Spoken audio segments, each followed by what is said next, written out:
Hola, hoy les vamos a presentar un video de física, son varios temas y vamos a empezar con las formas de propagación del calor. Debido a que la temperatura y la energía cinética es igual, dos cuerpos en contacto no manifiestan calor o frío, pero cuando varios cuerpos en contacto, estos alcanzan la misma temperatura y el calor se propagará de un punto a otro.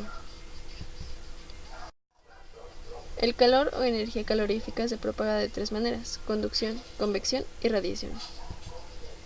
Conducción es la propagación de calor a través de un cuerpo sólido, debido al choque entre sus moléculas.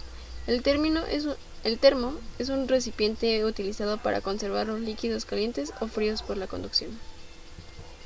Convección es la propagación del calor ocasionada por el movimiento de la sustancia caliente. El calentamiento de los gases y líquidos es por convección. Radiación es la propagación de calor por medio de ondas electromagnéticas esparcidas, incluso en el vacío, a una rapidez de aproximadamente 300.000 km sobre segundo.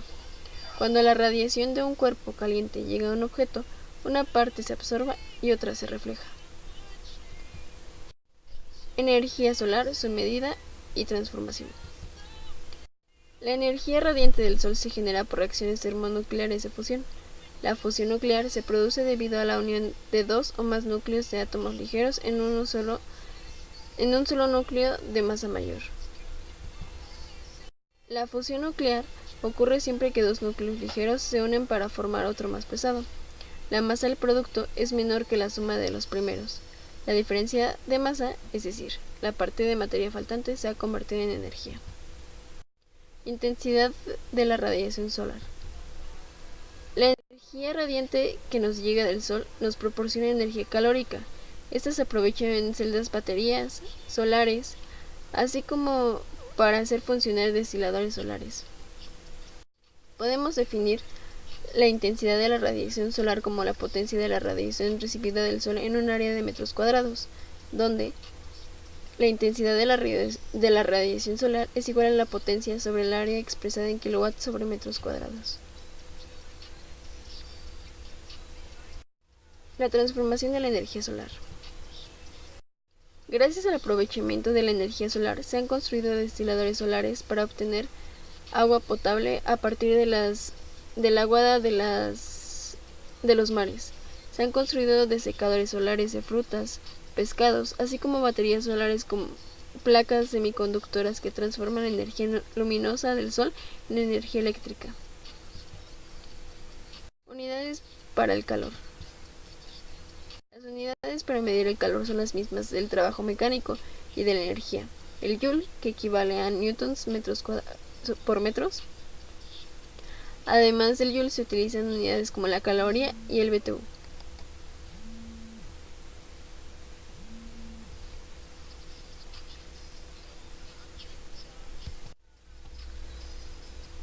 Además del joule se utilizan unidades como la caloría y el BTU.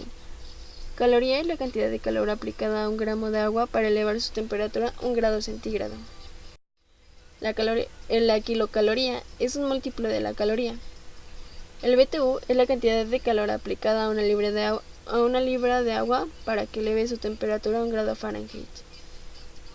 Las equivalencias son: un joule es igual a 0.24 calorías y una caloría es igual a 4.2 joules.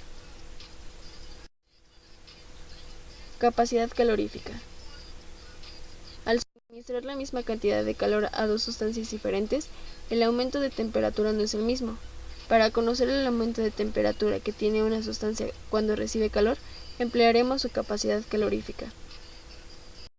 Se define como la relación existente entre la cantidad de calor que recibe y su correspondiente elevación de temperatura. Las unidades de capacidad calorífica se pueden medir en calorías sobre grados centígrados, kilocalorías sobre grados centígrados, joules sobre grados centígrados, joules sobre Kelvin, BTU sobre grados Fahrenheit.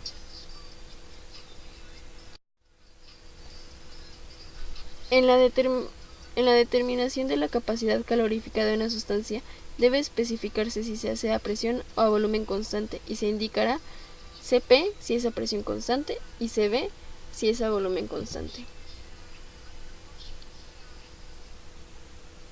Calor específico. El calor específico de una sustancia es igual a la capacidad calorífica de dicha sustancia entre su masa. El calor específico se define como la cantidad de calor que necesita un gramo de sustancia para elevar su temperatura 1 grado centígrado.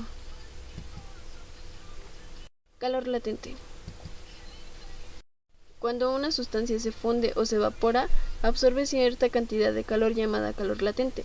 Este término significa oculto, pues existe, aunque no se incremente su temperatura. El calor sensible es aquel que al suministrarse una sustancia eleva su temperatura.